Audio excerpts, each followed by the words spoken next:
Niels art of teaching या चॅनलवरती आपल्या सर्वांचं स्वागत आहे. विद्यार्थी मित्रांनो, शिक्षक बांधवांनो आणि पालकांनो, हा जो व्हिडिओ बनवतो आहे किंवा ही जी माहिती देतो आहे, अपडेट देतो आहे, काल जे आपलं मुंबई हायकोर्ट आहे, या मुंबई हायकोर्टाने जे शिक्षक समायोजनाचा जो काही प्रक्रिया सुरू आहे त्या संदर्भातील विरोधाचे जे आपल्या संघटना आहेत, या संघटनांनी विरोध म्हणून आपल्या याचिका टाकलेल्या होत्या आणि या याचिकांचा जेवढ्या याचिका आहेत तेवढ्या याचिकांचा निकाल लावलेला आहे आणि या निकालाचा सर्व परिणाम जो आहे त्या झेडपीच्या ज्या शाळा आहेत, आपल्या शासकीय ज्या शाळा आहेत, या शाळांवरती पडत आहे.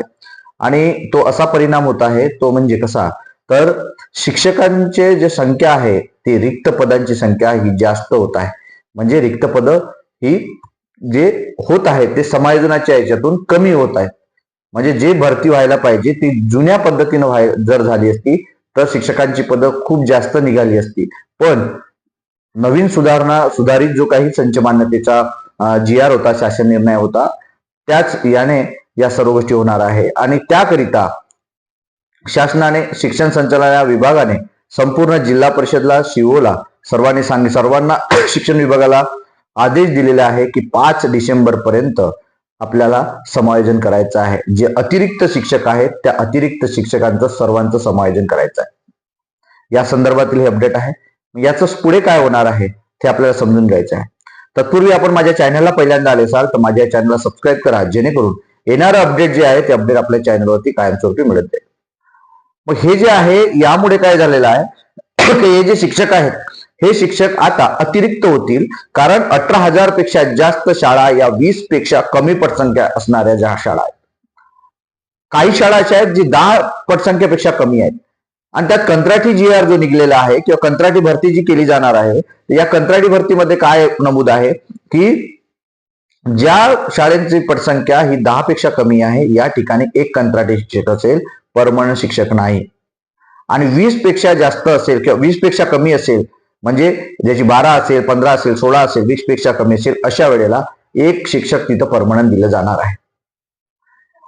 पण 10 पेक्षा कमी पटसंख्या असणाऱ्या शाळा बंद होतील, त्या ठिकाणी कंत्राटी शिक्षक येतील. म्हणजे जे काही आता 1 पट असेल तरी पण तिथे एक शिक्षक आहे, 5 पट असेल तरी एक शिक्षक आहे, 10 असेल तरी एक शिक्षक आहे.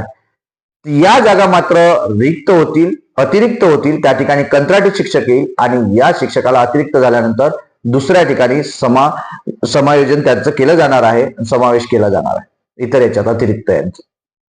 यामुळे ज्या टेट 3 जी झालेली आहे आणि ज्या जागा येणार होत्या त्या जागा मात्र आता कमी येणार आहेत. म्हणजे याचा परिणाम जे काही विद्यार्थ्यांची नोकर भरती होणार आहे, कोणती शिक्षकांची नोकर भरती होणार होती, विद्यार्थ्यांना एक आशा होती की 30,000 35,000 भरती यायला पाहिजे. आपण अजून जास्त आशा ठेवलेल्या होत्या की 70-75,000 जागा यायला पाहिजे. पण त्या स्वप्नावरती पाणी पडताना आपल्याला दिसत आहे. आणि या ज्या याचिका आहे, या याचिकाच्या निर्णयाच्या माध्यमातून शासनाच्याच बाजूने या सर्व गोष्टी निर्णय लागलेला आपल्याला दिसत आहे. यामुळे भावी जे शिक्षक आहे, या भावी शिक्षकांना प्रॉब्लेम येणार आहे, कारण जागा कमी येतील तर कट ऑफ सुद्धा जास्त लागेल आणि ज्यांनी आकांक्षा ठेवलेल्या आहेत त्यांच्या स्वप्नावर पाणी फिरले जाणार आहे. हे सर्वांनी समजून घेणं अत्यंत महत्वाचं आहे. 20,000 पदं अतिरिक्त होणं हे साधी गोष्ट नाही.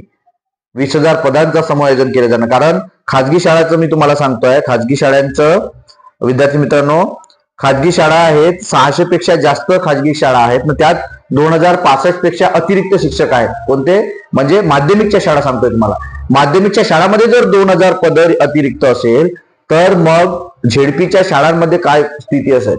आणि आपल्या सर्वांना माहिती आहे की सर्वांचा कल हा इंग्रजी मीडियम कडे आहे, सर्वांचा कल हा KG1 नर्सरी KG2 कडे किंवा कॉन्व्हेंट सारखा आहे. तर झेडपी शाळांमध्ये विद्यार्थी टाकत नाहीत आणि आपसूक त्या ज्या काही आहेत पटसंख्या आहे ती कमी होत जाते.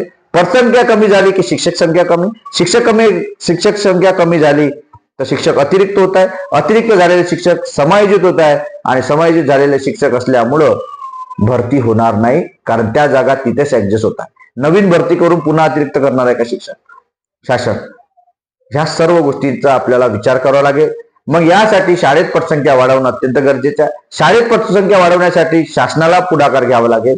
शासनाने पुढाकार घेतला तर शाळांची पटसंख्या वाढेल, गुणवत्ता वाढेल. सोयी सुविधा महत्वाच्या आहेत, पायाभूत सुविधा महत्वाच्या आहेत, या सर्व बाबी अत्यंत महत्वाच्या आहेत. ही जी काही 20,000 पदं रिक्त होत आहेत यासाठी सर्वात मोठं भयान काम असणार आहे टेट 3 दिलेल्या 2,11,000 विद्यार्थ्यांपुढं.